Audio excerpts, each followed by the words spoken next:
So I'm painting um, the loadout nodes for the Libertas game. So here's an unpainted one. So you can see this is the loadout node.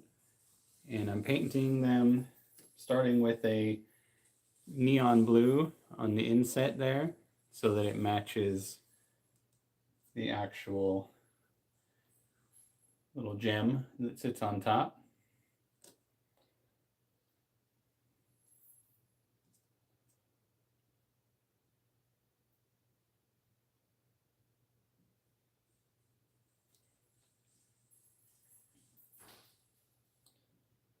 I probably should have primed these first, but that's okay. These aren't really, going to be show level pieces, but just give them a little bit of color when they're on the tabletop.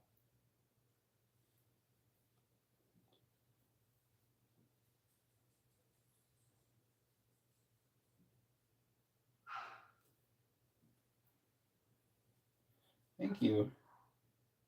Yeah, I really like this color.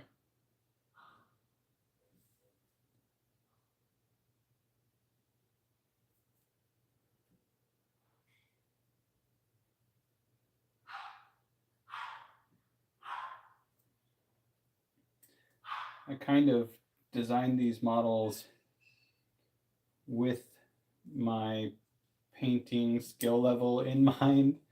So I try to make it where they're pretty easy to paint. Of course, if you have the skill, you can obviously do a lot more embellishment and detail and gradients and things like that.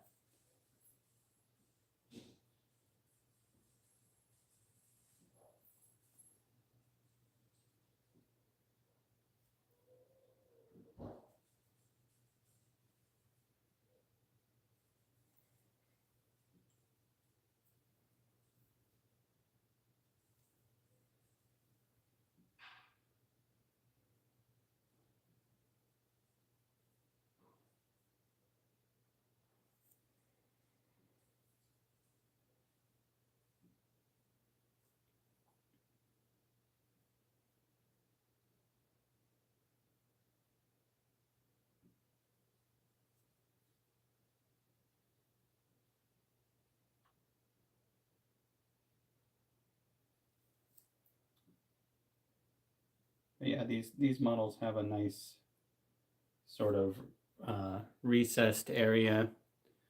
I don't know if you can really see, especially with the glare with the paint, but it's a nice little recessed area that I just have to fill it in with paint. I don't have to really worry about uh, having a super steady hand to do that. And,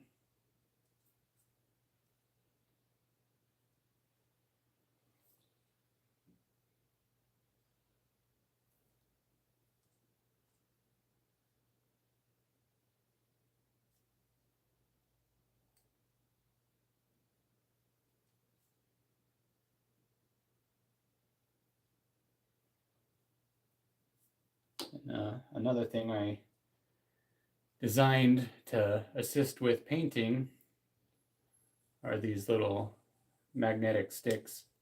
So a lot of the models for Libertas they use magnets, right? So to attach your different components and whatnot.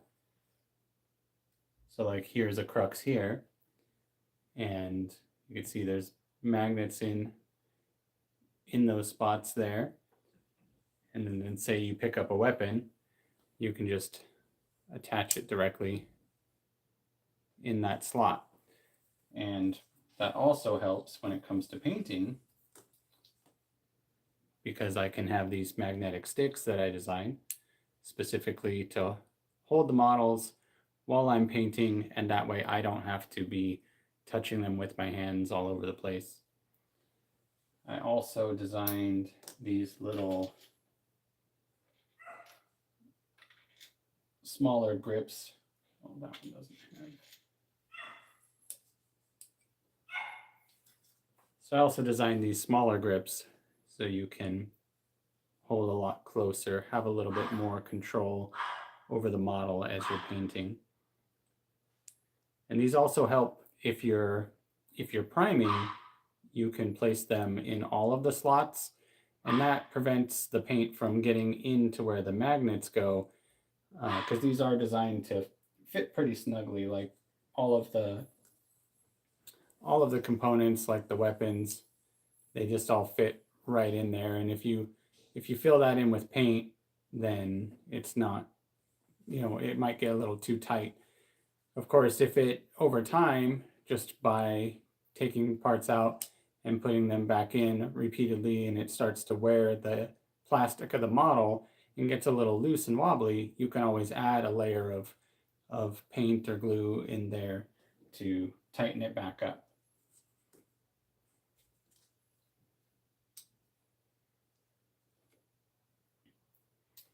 Yes, this back here is a 3D printer. This is the Bamboo Lab X1 Carbon. I use it a lot for prototyping. This is a part I recently printed on it.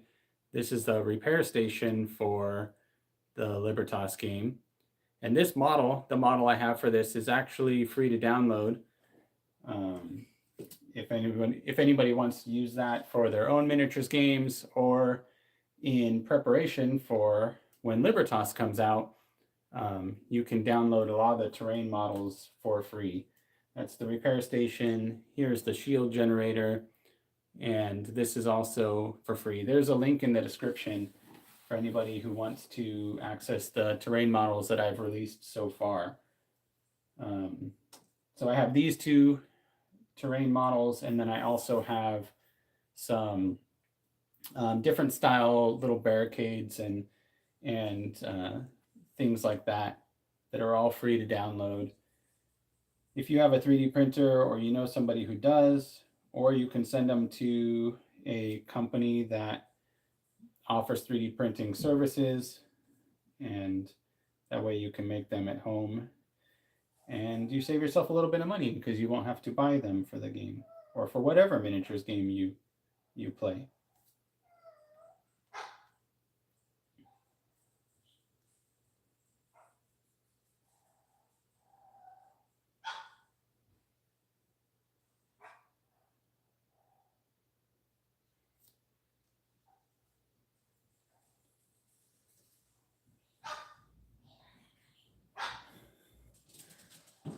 Six, seven, huh? Wonder how long that's gonna last. I feel like, I don't know if it's still new. I feel like I'm usually late to trends like that. That's probably, I don't think I've ever participated in the trend, the 6-7 trend. So I'm just vaguely aware of it.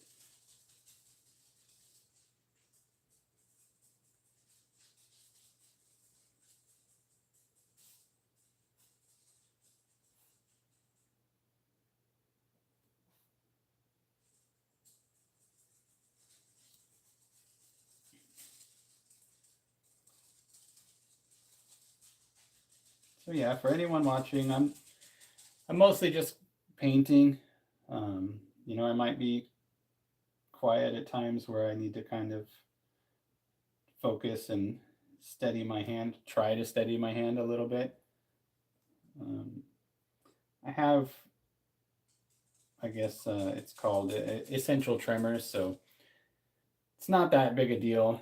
I can work around it, but it's like when I'm really trying to focus and hold a steady hand, my hand starts shaking. It's like the opposite of what you want to happen when you're trying to be steady.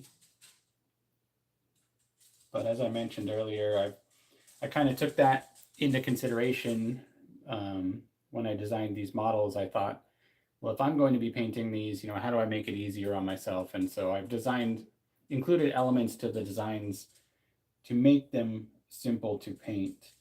I also feel like, some people don't really enjoy painting models and they just want to get them on the battlefield quicker. And this way, if you want to do a really quick, simple paint job, you can. A lot of the areas are kind of blocked out in a way that encourages you to be able to quickly paint without having to have any real painting skill. Um, and then at the same time, there's a lot of little elements that can be embellished further. You know, if you've got a lot of skill for painting or if you find a lot of joy in painting, I also kept that in mind as I was designing these models, just to be like, okay, what could people get a little more creative with when they're painting them? But as far as I'm concerned, it's got to be simple and easy. So these will basically come down to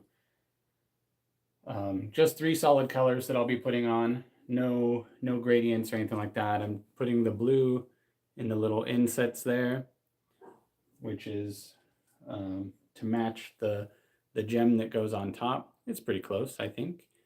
The gem's a little bit translucent, but yeah. So the blue goes in the inset, and then I'm going to paint the base. Whoops. Guess I should put her on camera if I'm talking about it. Paint the base one color, and then these little brackets here will be a different color. Nothing too special, just real simple stuff.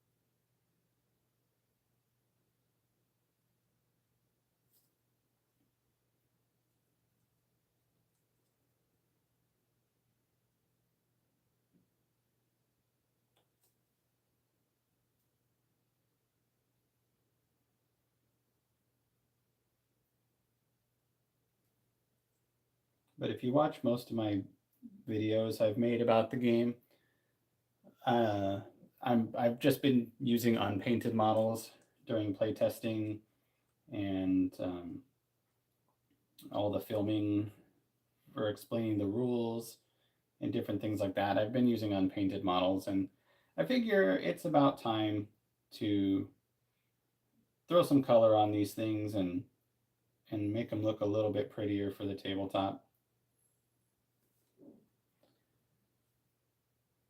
So that's basically what I'm doing now.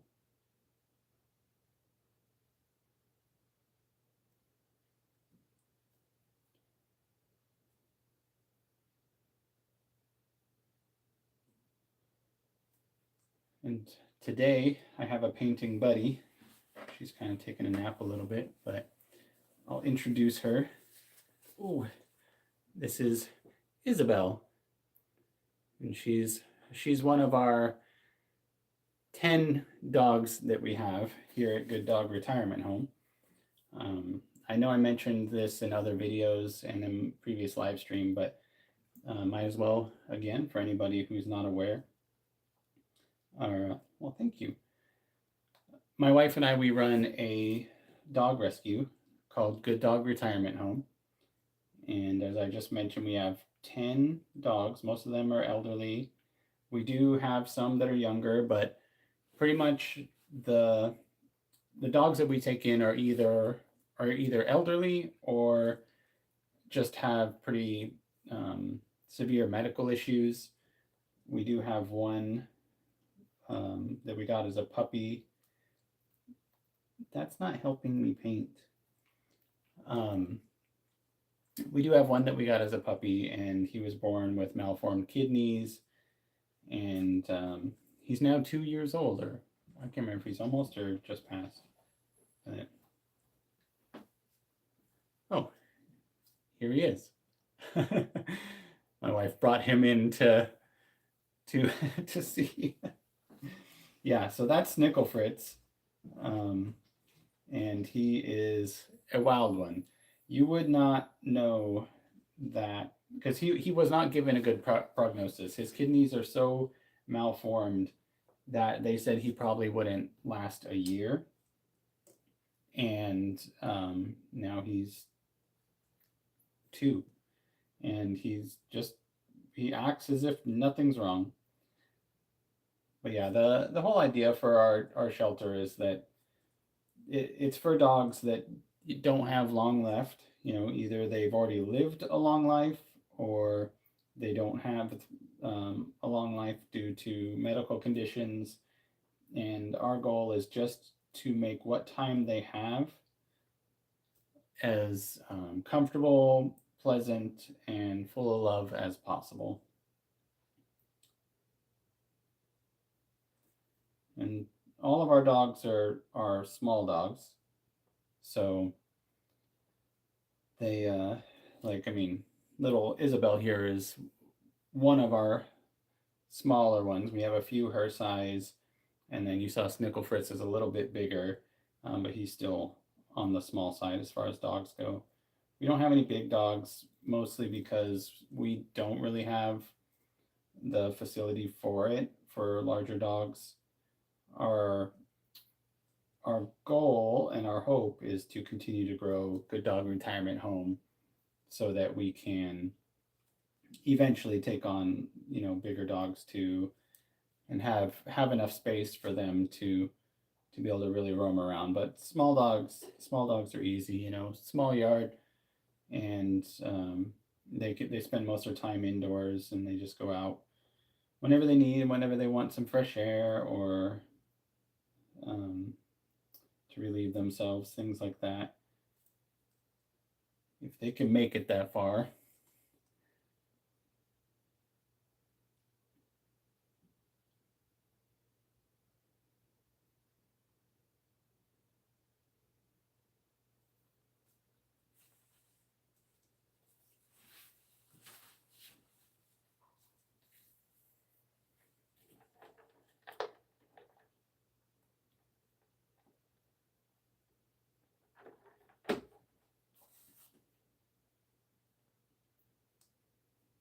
Okay, I think I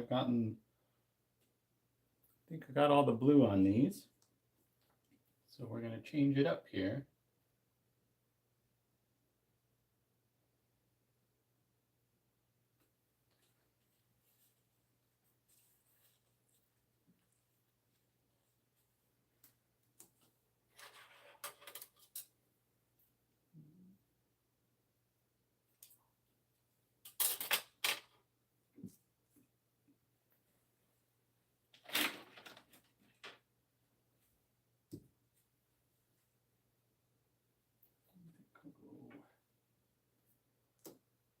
I think we'll go with black. I was going to do like a gray,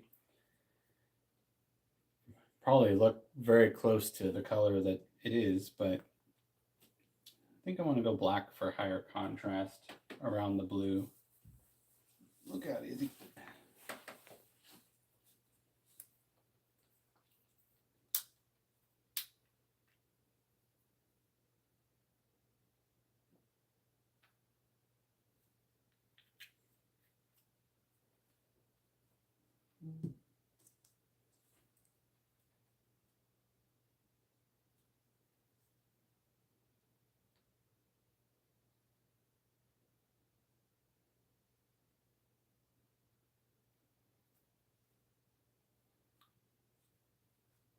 And this is actually going to require a little more of a steady hand so that I don't dip into that recess where I just painted all the blue.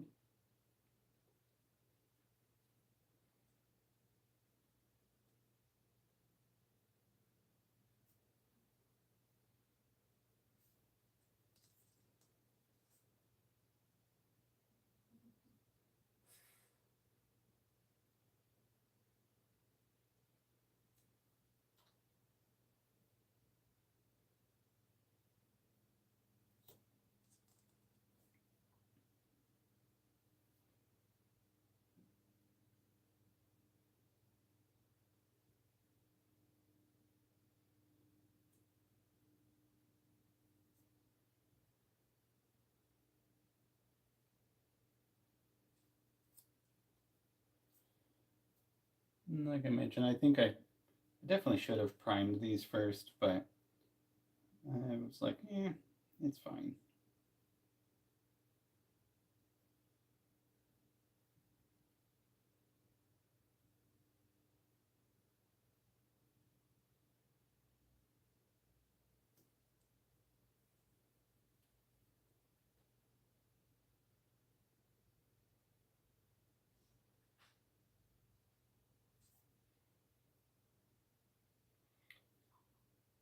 I think some areas are going to take more than one coat, so that's okay.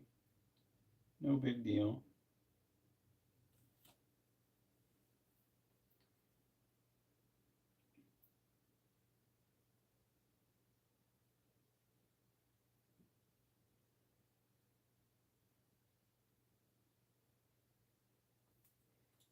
So far, I am glad I chose the black instead of the gray, though. Happy about the way it's looking.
Yeah, I think that'll look pretty good when it dries.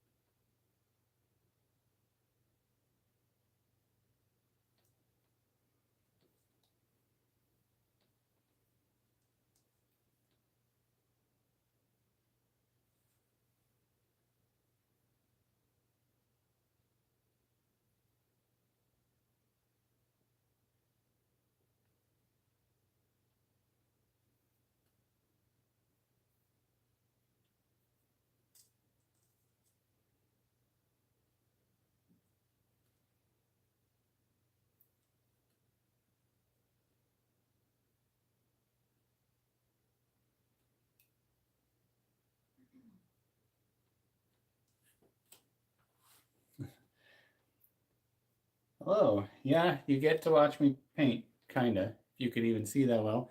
But yeah, I'm painting some loadout nodes here. Just giving them a really, really simple 3-color paint job.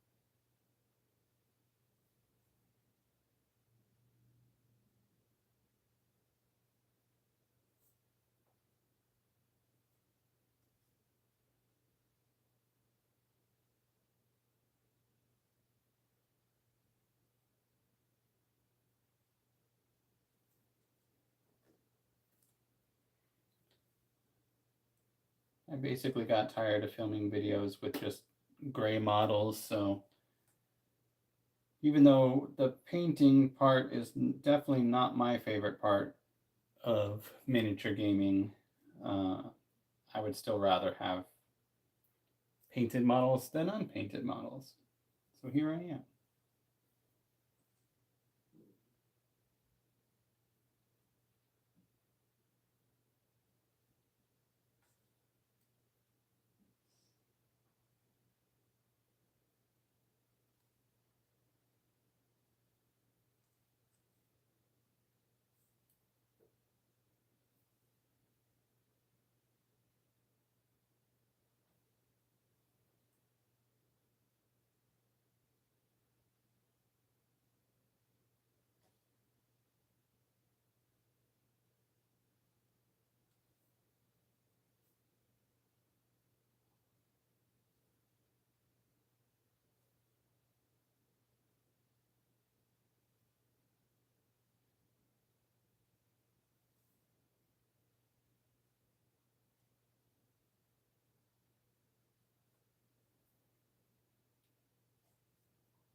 So it's definitely not perfect, but it's getting there. So I'll have to just paint over some of my mistakes. Maybe add a touch up a couple areas once it dries.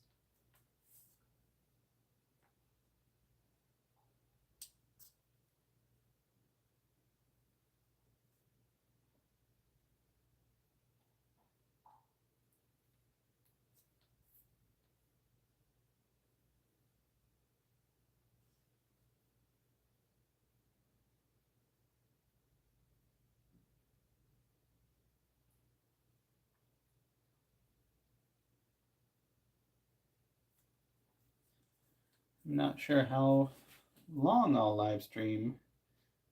I I have some tri-tip in the smoker, and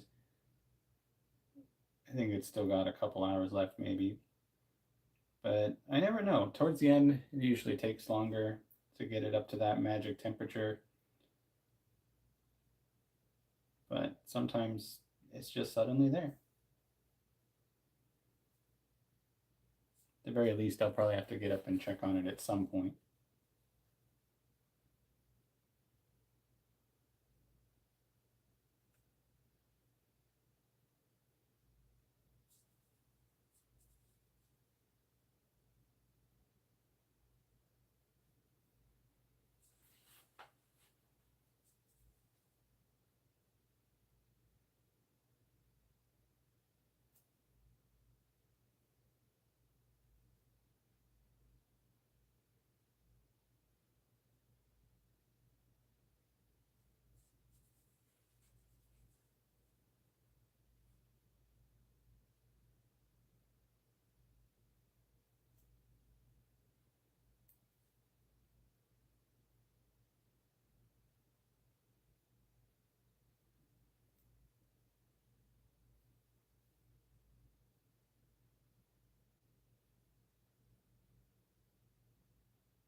I realized as I was struggling to see the lines which I was trying to keep paint within that I have something to help with that. Glasses.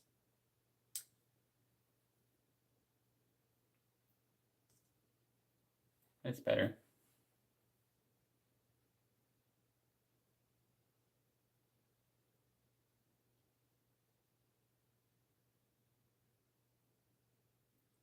What do you know? I can see now. At least up close.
Well, I'll tell you one thing.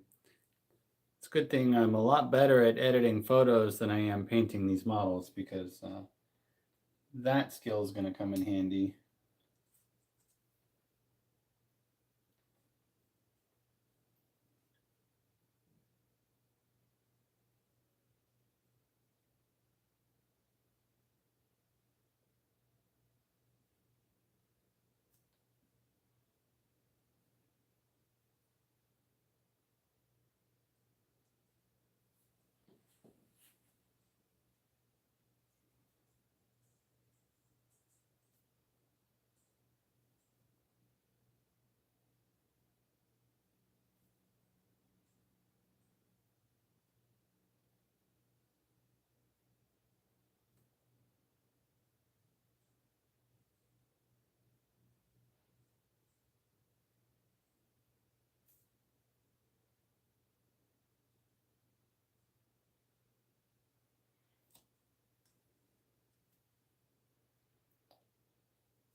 Well, generally, I believe that is true.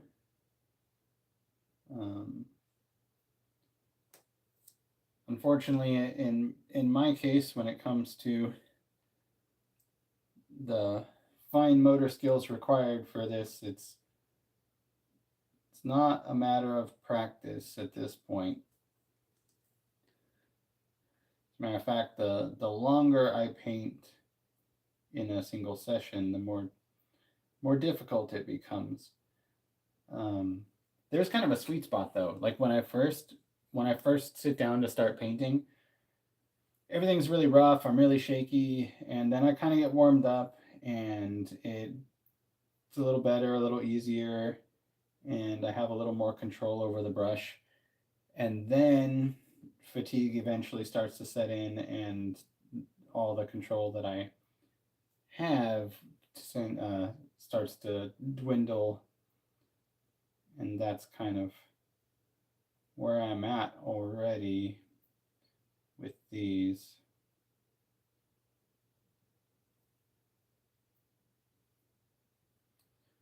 At some point, I will find somebody who really loves painting miniatures and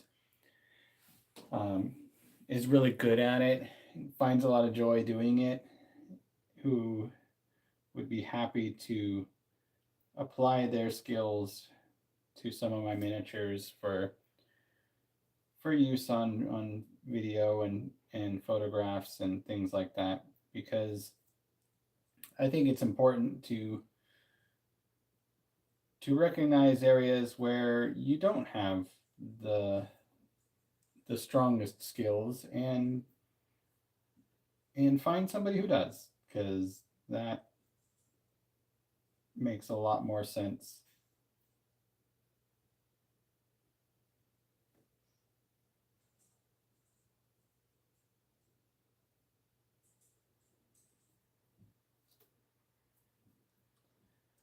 Yeah, that's one of the reasons why I stopped animating was due to the essential tremors. It just makes it a lot more time consuming and difficult.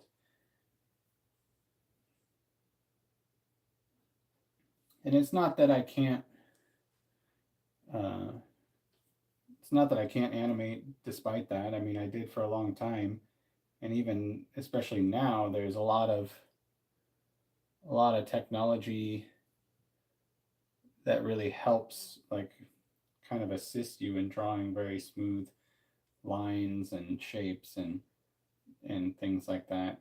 But just freehanding things is just not really something I can effectively do anymore.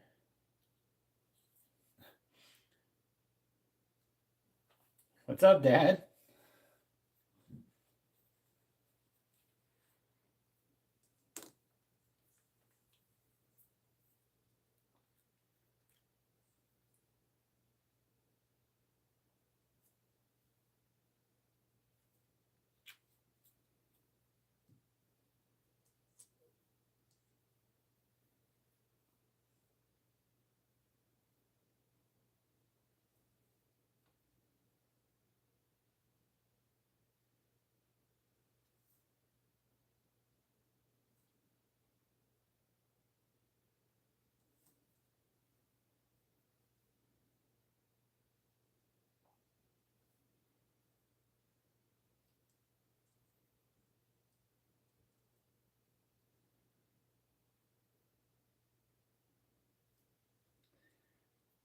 Yeah, I mean, I also do that, but um, when you're trying to do something more on the technical side, um, it's not really about style at that point as much as it is about precision. So, like in the case with painting these models, I've designed these models to make it as easy on me as possible. Um, but even then, it's you know requires a bit of finesse and control that I do not possess. But that's okay because I'm not sitting here trying to paint perfectly. I'm sitting here just to paint, and that's okay. Like I said, if I want some of these models painted beautifully, there are plenty of people who exist in this world who are very, very, very talented, have the skill and the passion to do it, and I would be more than happy to find somebody to do that. But in the meantime, for my purposes right now, my skill level will suffice.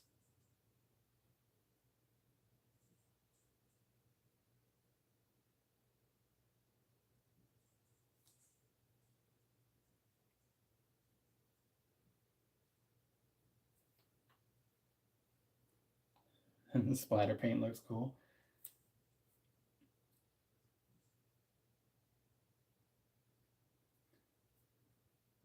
Yeah, I mean, there are techniques that involve, masking things off and using airbrush or spray paint, which is also something, a route that I could go. But with this, like these loadout node models, they really are, um, they really are relatively simple models to paint. And a lot of my mistakes, I can just keep painting over them until they go away. That's the plan, anyway.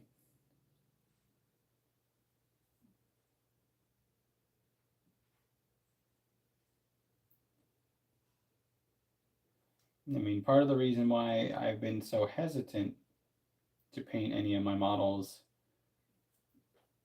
is because I know this about myself. I know that it's more of a struggle than it's more of a chore, I should say. It's more of a chore to paint models for me. Um, Definitely not my favorite part of miniature gaming. I like designing the game and I like playing the game. But, you know, painting the models is part of it, and for some people that might be their favorite part.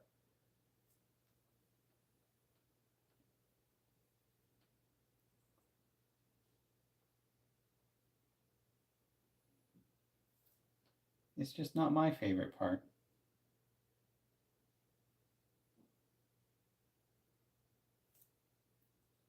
But when it comes down to it, I do want to have some painted models on the tabletop. So here I am painting them.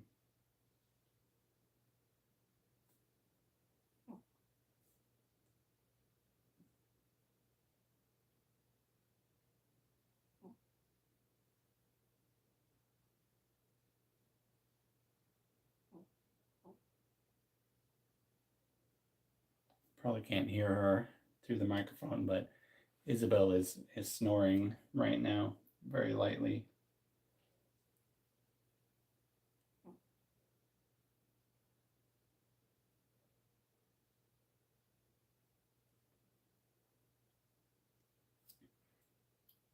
Yeah, I'm actually using I'm using a wet palette, so that helps me get the consistency a little thinner for, and gives me a little bit more control, and it's not quite as globby.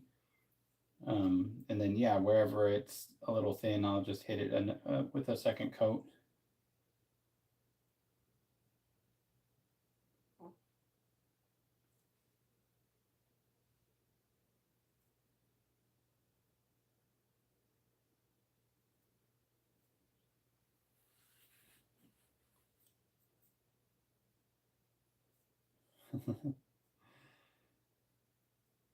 Yeah, definitely don't forget to hit that thumbs up, that like button, whatever it is.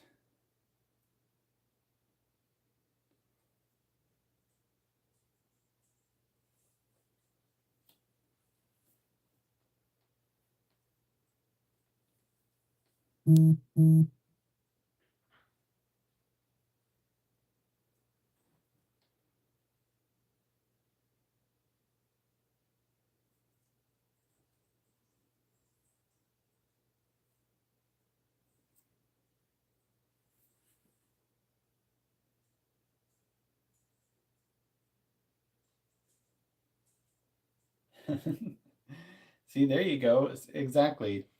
Um, Having somebody to do who enjoys doing tasks that you're not very fond of makes the whole project slash process that much better. That's one of the things, like, especially for me, developing this game right now. I'm the sole creator. I'm the only person actively working on this game, and what that has done for me has really highlighted areas that I'm good at and areas that I am not so good at. So um, I think recognizing the areas that I'm not very good at is important, right? Because when you're developing something as big as this project is for me, um, recognizing that the things I'm not very good at gives me a great direction when I do get to the point where I'm starting to hire people to help me build this game. I'll already know, okay, well, I need to find somebody who is really good at this particular aspect. Like maybe, for instance, painting models, because that is an area that I don't excel at.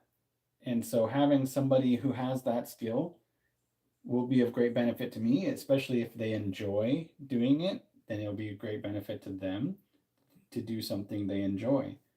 And your example with, the yarn and crocheting, it's like exactly the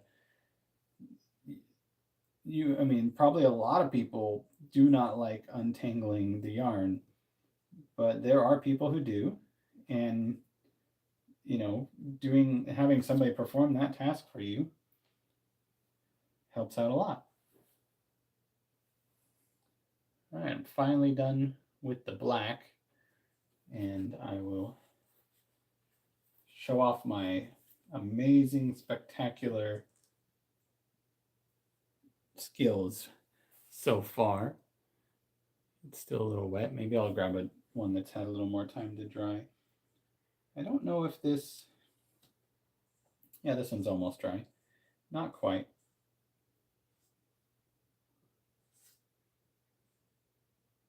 I don't remember if this is the first one I did or not.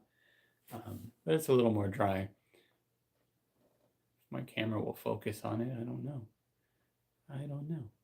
Maybe. Yeah, it's still a little wet. But I don't have a whole lot more to paint on these. I think I'm going to do I want to do silver or do I want to do gray? I think I just want to do gray. I think I want to do gray. Where did I put my gray? It's probably right in front of my face somewhere. Oh, here it is.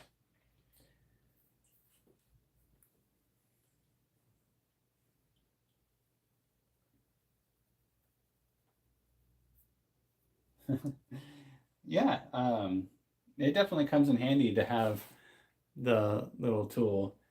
And I'll grab a different one since I don't want to pull that off with something that's wet.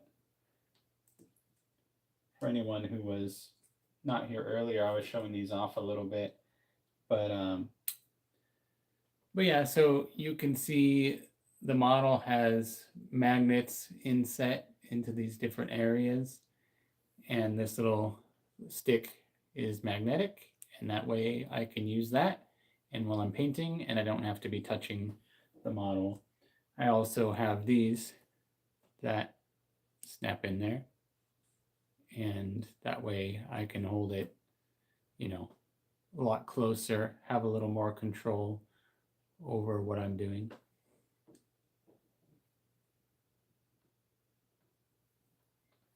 And then to top it all off, I designed and printed this little stand. So while they're drying, which, I wasn't doing here, but generally, you paint each model on its own stick and then you stick it here while it's drying. This also helps with, especially with priming. When you're priming models, you put them all on here and then you just spray the primer on, and that way you don't have to do anything but let them dry. You can also spray the primer while holding it. Yeah, it helps out a lot for painting, definitely. Little paint pops. I don't know how this, yeah, maybe that helps a little bit. So yeah, that's the paint job so far. I think I'm just gonna go gray on these accent pieces.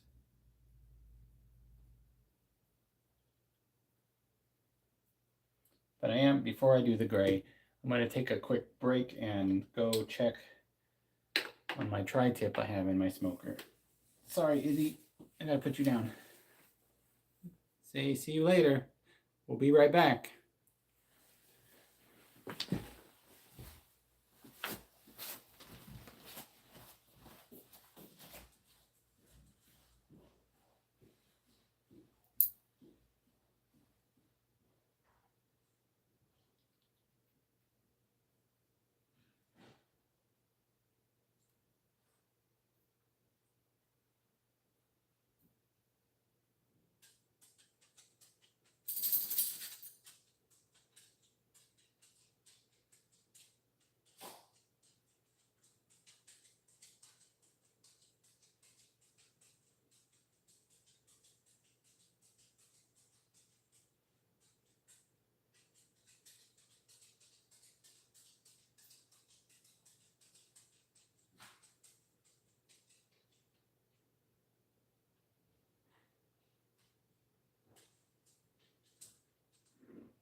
Come here.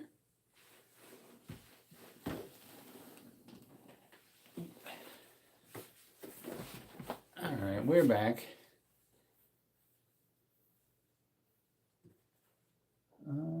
Yeah, the tri-tip's got like probably a couple hours left. No big deal.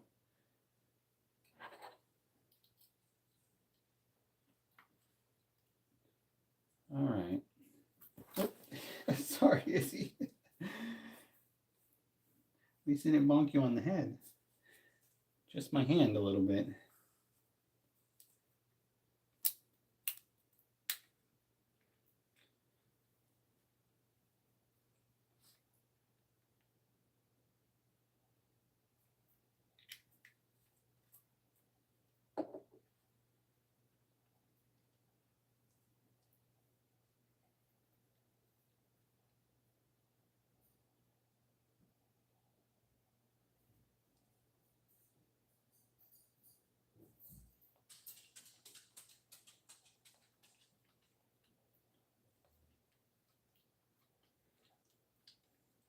Are you giving me loves? Hmm? Are you giving me loves?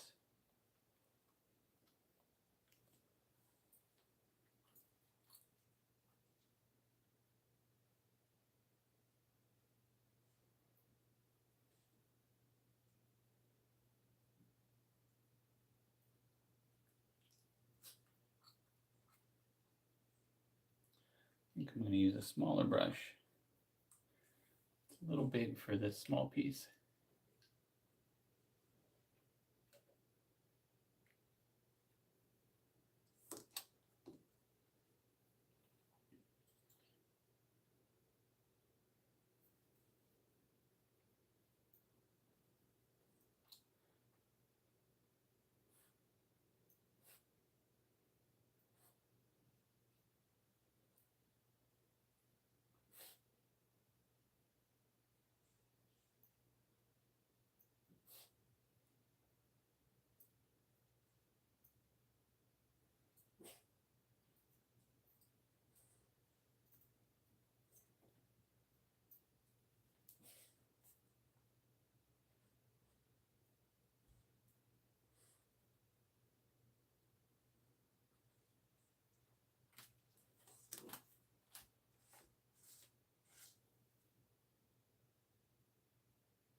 Yeah, so you probably can't tell on camera, but almost looks the same as what's already on there.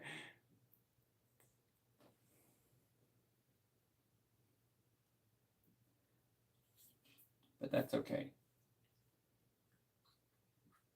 It's a little bit of a warmer gray than what the models are already, the color the models already are. And at the very least, this will cover up a lot of my little flubs.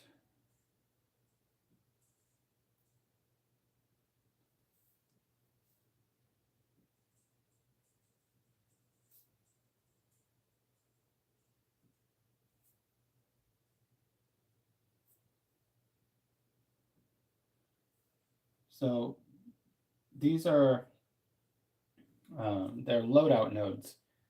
So when when they're on the tabletop, this is how they're going to look. And when you move your model in contact with the loadout node, you get to draw your cards. So the main draw mechanic of the game is through the loadout nodes, which are these here. So the main way you'll interact with them, like I said, is you move your model into base-to-base contact with them, and you get to draw 2 cards when you do that on your turn. But other than that, there are other special interactions you can make with the loadout nodes. For instance, you can, if you have the cards to do so in your deck, you can do things like hack them. So you can make it where the next player that interacts with the loadout node, something happens. Either the loadout node doesn't function for them, maybe it causes them damage, maybe it detonates, something like that. There are different cards that allow you to do those types of things, create those types of events in the game. So it adds kind of an extra bit of a fun dynamic. But overall, essentially, the main purpose of the loadout node is for you to access to equip items to your crux.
So no, there aren't any color-coded cards for team play. Um, so essentially, I just rolled that right in the paint. Um, so if you're on teams, each team member will have their own deck. So there won't be any need to have any sort of indicator for which card is yours. So yeah, each player has their own deck of cards, and when they're playing, they're just drawing from their own deck. And then as far as the the loadout nodes, this is just the color of the loadout node. There are other terrain elements that will be in the game that use other colors to indicate certain aspects, but yeah, that as far as the cards themselves, they aren't color coded in that way. They are color coded according to power level. So, for instance, I'll show you an example here.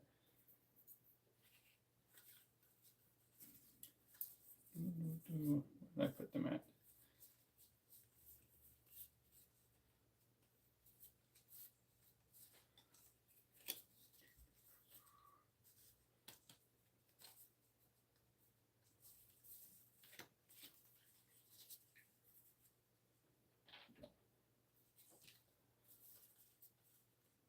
So the different colors on the cards, put them in a better order. So you've got 3 different colors here. There's actually an additional color besides this, but I don't have it in front of me.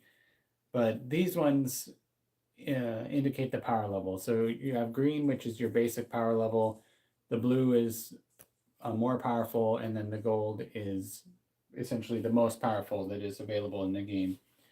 And when you're building your deck, either you can have it be like an open build where you are essentially you're allowed to use whatever cards you want. So if you wanted to build an entire deck of gold power level cards, you could, if that's what everybody has agreed on. But generally speaking, you'll set a point limit for, or point value for the deck, for your loadout deck. And you have to build within that point value. So say if you set the point value at say 24 points, then you will be able to use a combination of these power levels to achieve that point level or stay within that point level. They are worth 1, 2, and 3 points respectively, and that way it helps build more balanced, fair play decks when you're using the cards that are within the game. Now, if you're playing with somebody and you both have collected everything there is to collect within the game, and you have all of those different cards, you can definitely say, hey, we'll build a deck based on, open rules where you can just use whatever power levels you want, and there is no point limit. So you could definitely do that.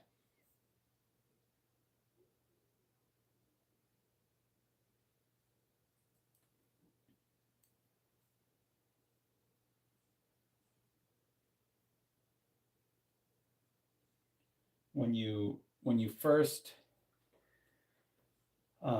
so this game is going to be launched on Kickstarter, and there'll be 3 different pre-built loadouts for you to choose from. And for instance, one of them might look a little something like this guy here.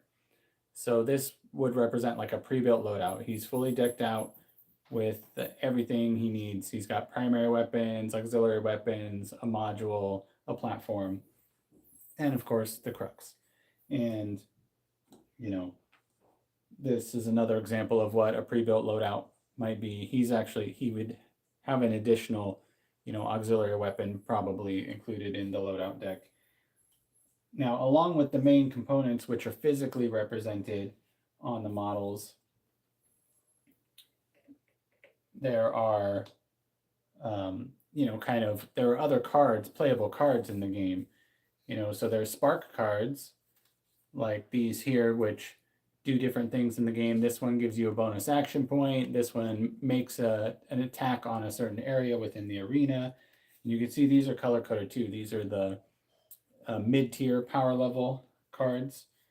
There are deployment cards. These are played during the deployment phase. This one gives you 30 shields at the beginning of a game.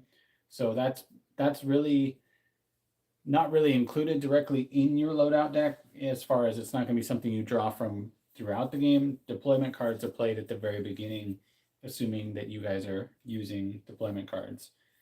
And then there are gear cards. And gear cards, I do have that other color, which I'll explain in a minute. So let me find a gear card. So here's a gear card. And I had another one here.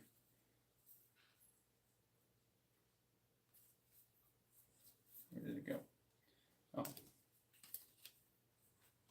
here we go. Here's a good example. So here are two gear cards. These are both nano cells, which repair your crux. And you have the green tier and the blue tier, and those are different power levels. So the green one will repair 20 damage for one action point, and the blue will repair 30 damage for one action point. So there's other cards, and like I said, those cards, the ones I just showed you, aren't physically represented on the models themselves, but you do include them in your loadout deck, and you can play them throughout the game as you see fit. There are also cards that are playable when it's not directly your turn. So if it's another player's turn and you have the card in hand, there are certain cards that you can actually actively play when it's not your turn. The fourth color that is indicated or included in the game is this magenta color here. And this represents that the items are part of a set. So you have these two weapons here. This is the Mantis Blade set, and you can equip one of them, and it has the stats for that. But at the bottom of the card, it'll tell you the additional benefit you gain if you equip both of these, manage to equip both of these on your crux during the match. So there are set items, and then there's 3 different power levels, and then there's a variety of card types.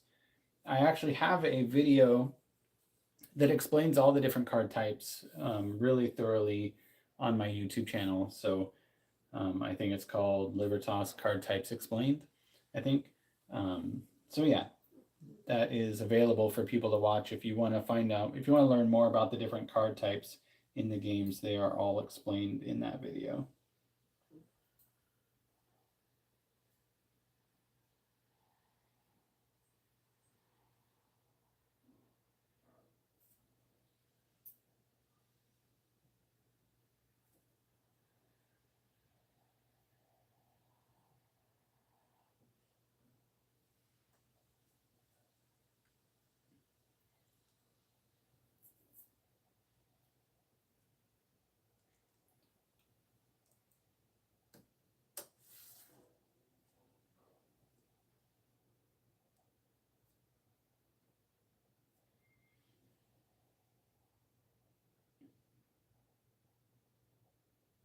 Yeah, I mean, while I'm painting, anyone can feel free to ask any questions about the game. I like talking about the game, so I like explaining the different types of rules and about the models. And it doesn't have to be about rules and models in particular. You can anything related to the game. I enjoy talking about it.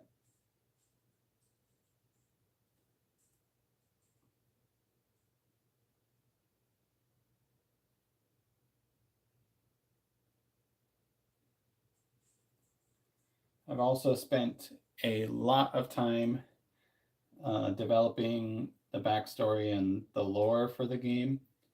So if I have some of that, a little bit of that on the website right now, but I have a lot more. I mean, there's some through the YouTube video on the YouTube channel, but I have a lot more on my Patreon. If anyone's interested, you can get access to exclusive lore and stories about the world of Libertas on the Patreon. You also gain access to the Discord channel through the Patreon, so you can have another area to talk about the game and discuss with others who are interested in it.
There's a fly in here. Buzzed right in front of my face.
ready to get down?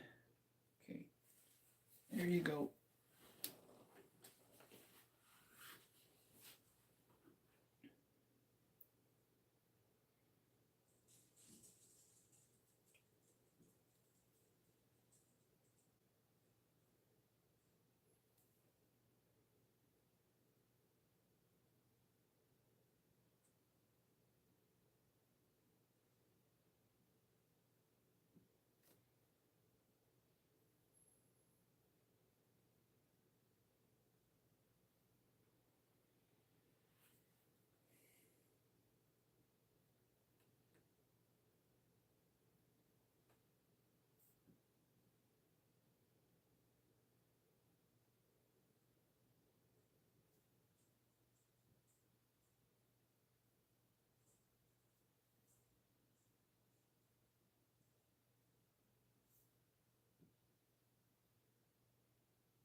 Oh, so what inspired Libertas?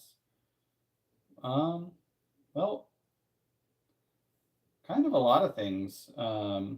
As far as the style of the game, as far as gameplay is concerned, it was essentially, I was like, you know what? Like, I like battle royale games. You know, there's Fortnite, Apex Legends, PUBG, that type of stuff. I really like those games. I think one of the things I really like about battle royale style games is that you never know what is, I mean, you never really know the outcome, in the sense that you start with nothing. You know, you drop onto the battlefield, you don't have anything, you got to go find it, you got to gather materials, weapons, equipment, and there's, you know, effectively two ways to do that in battle royale. One of them, the primary one, is essentially looting, right? You're opening up little loot chests throughout the battlefield. So I really like those games, and I also really like miniatures games. So I thought, well, what if there was a miniatures game that was kind of a battle royale, like the same thing? You start with nothing, and then you move around the arena and you gather different weapons and equipment. So that was kind of the initial premise for the style of the game. But I was like, well, how do you do that? Because, you know, when you're playing in a video game, like, it's easy to randomize what's inside a crate or a box or a treasure chest, you know, and and you kind of give everybody access to the same exact type of stuff, and you just have them go around finding it. But in a miniatures game, you know, that's a little bit different. So I modified it slightly.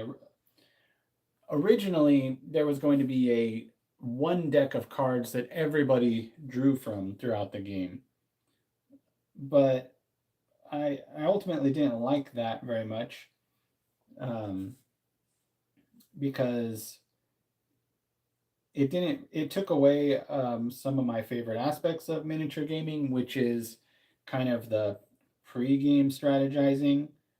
You know, like, that's not something that you really have to do in a traditional battle royale video game, but in miniatures gaming, it's kind of a big part of it. Like, you want to have some sort of plan, some sort of strategy before the game begins, and normally that involves either building an entire squad or an army and fully equipping them and then positioning them, and then you play from there. But with Libertas, I thought, you know, I really wanted players to start out with essentially nothing, but I still wanted them to be able to strategize before the game began. So that's where the idea of having a deck of cards that each player has their own, that they draw from throughout the game, and you interact with the loadout nodes in order to draw those cards, equip items, gather different weapons and things like that. As far as the story is took inspiration from a lot of different areas. I think first and foremost, it kind of took inspiration from symbolically from my own life, and not in any way that isn't that different than a lot of other people's. It's like you existing within a system like everybody does. You have to have a job, you have to pay your bills, all this, whatever, right? And there's this idea, especially here in the United States, of achieving freedom, right? Like financial freedom, kind of getting out of the rat race, as they call it, and doing your own thing. And that's been something that has been heavily a goal of mine for a long, long time, is to establish some sort of freedom, creative freedom for myself. I want to do something for a living that I truly enjoy. And it's a goal that's kind of eluded me to the large extent. And so story wise, it really is symbolic of that, kind of the fight for freedom is, as I say in the game, is kind of just symbolism for trying to break free of a traditional system. But of course, it's like a little more dystopian than that, and it's sci-fi themed.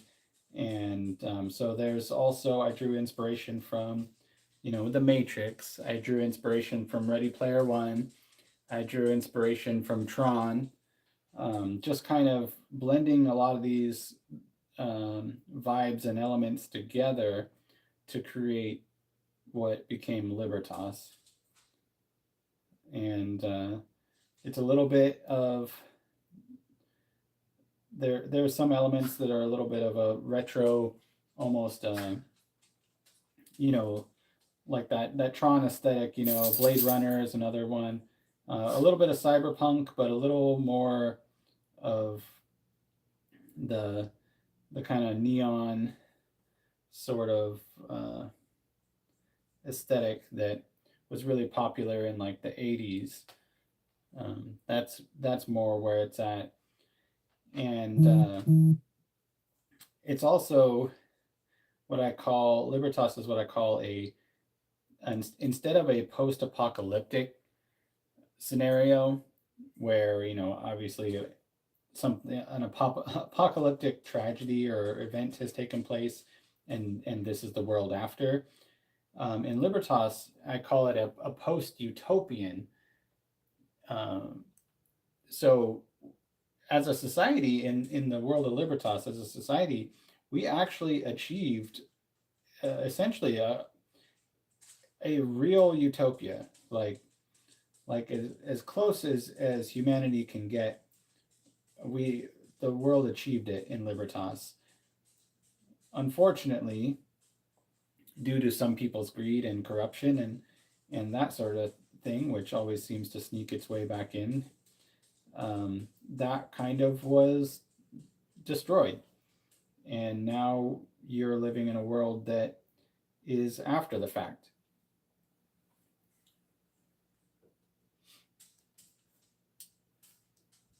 So it does tell a story of,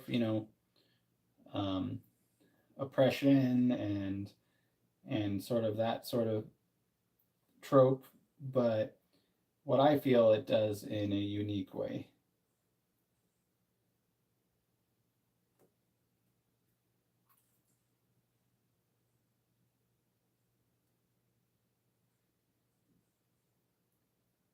And in Libertas, for those who manage to escape the alt and earn their freedom, they very much get to live in a utopian society where they don't have any cares or worries.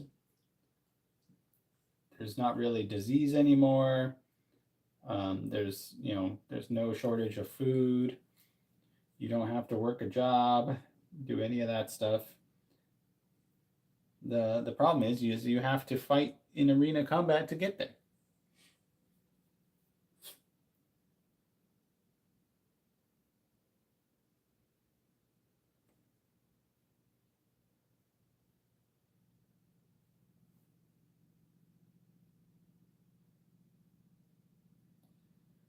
And that's a problem. A lot of people die trying to make it into Libertas and out of the alt.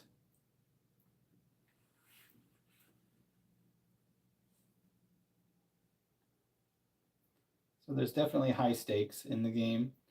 Your physical body is not what you're inhabiting when you're fighting in the arena, but it can be what is at stake.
All right. I think I've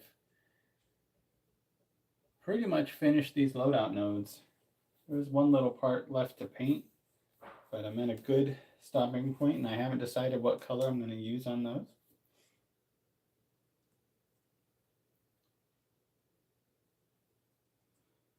Let's see.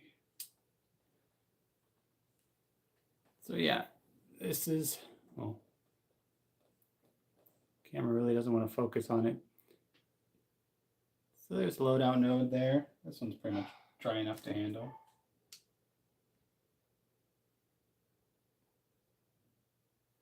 There we go.